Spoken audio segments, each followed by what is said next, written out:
তুমি কোন আব্বাস আপনার পুরা সম্মানের চাদর খুলে বুড়িগঙ্গায় নিক্ষেপ করবে। হ্যাঁ, গালি, প্রকাশ্য হুমকি নাকি রাজনৈতিক রেষারেষি, যাই বলা হোক না কেন, ত্রয়োদশ জাতীয় সংসদ নির্বাচনের পর থেকে শুরু হওয়া ঢাকা ৮ আসনের এই রাজনৈতিক উত্তেজনা এখন চরম আকার ধারণ করেছে।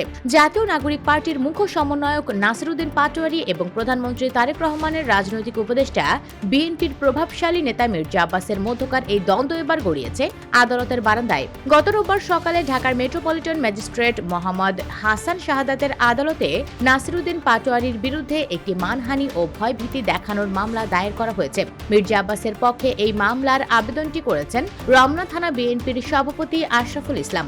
আদালত বাদীর জবানবন্দি রেকর্ড করে ইতিমধ্যেই নাসিরউদ্দিন পাটোয়ারীকে আদালতে হাজির হওয়ার জন্য সমন জারি করেছেন। কিন্তু কেন এই মামলা? ঘটনার সূত্রপাত কোথায়? ফিরে যেতে হবে ত্রয়োদশ জাতীয় সংসদ নির্বাচনে। ঢাকা ৮ আসনে মুখোমুখি লড়াইয়ে নেমেছিলেন বিএনপির হেভিওয়েট প্রার্থী মির্জা আব্বাস এবং এনসিপির তরুণ নেতা নাসিরউদ্দিন পাটোয়ারী। সেদিনের সেই লড়াই ছিল হাঁটাহাঁটি। মির্জা আব্বাস ৫৯,৩৬৬ ভোট পেয়ে জয়লাভ করেন। অন্যদিকে নাসিরউদ্দিন পাটোয়ারী পান ৫৪,১২৭ ভোট। মাত্র কয়েক হাজার ভোটের এই ব্যবধান নাসিরউদ্দিন মেনে নিতে পারেননি বলেই দাবি বিএনপির। মামলার এজাহারে বলা হয়েছে, নির্বাচনে হেরে যাওয়ার পর থেকেই নাসিরউদ্দিন পাটোয়ারী মির্জা আব্বাসের বিরুদ্ধে ক্রমাগত মিথ্যা ও মানহানিকর বক্তব্য দিয়ে আসছেন।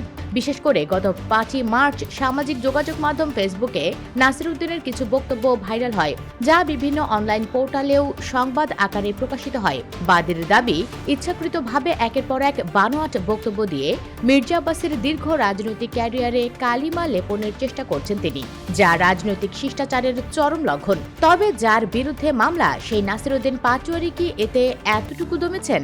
একেবারেই না, বরং নিজের বিরুদ্ধে মামলার খবর পাওয়ার দিনই বরিশালে এক ইফতার মাহফিলে দাঁড়িয়ে রীতিমতো বোমা ফাটিয়েছেন তিনি। হালিমা খাতুন স্কুল মাঠে এনসিপির বরিশাল বিভাগীয় ইফতার ও দোয়া অনুষ্ঠানে প্রধান অতিথি এনসিপির আহ্বায়ক নাহিদ ইসলামের উপস্থিতিতেই মির্জা আব্বাসকে কড়া ভাষায় সতর্কবার্তা দেন নাসিরউদ্দিন। বক্তব্যে তিনি স্পষ্ট করে বলেন, আপনাকে গোনার সময় আমাদের নেই। শেখ হাসিনার শাসনামলে ভয়াবহ নির্যাতনের শিকার হওয়ার প্রসঙ্গ টেনে তিনি বলেন, আমরা কখনো আপোষ করিনি, তাই কোনো ধরনের হুমকিকে ভয় পাই না। আমাকে ধরে এনে উল্টো করে ঝুলিয়ে রেখে সারারাত নির্যাতন করা হয়েছিল। এখানেই থামেননি তিনি। মির্জা আব্বাসকে উদ্দেশ্য করে সরাসরি চ্যালেঞ্জ ছুড়ে দিয়ে নাসিরউদ্দিন বলেন, ভদ্র আচরণ করতে শিখুন। আমরা একটি সভ্য সমাজে বাস করি, তাই অসভ্য আচরণ করা উচিত নয়। যদি কেউ অসভ্য আচরণ করেন, তাহলে তাকে কিভাবে সভ্য করতে হয় তা আমাদের জানা আছে।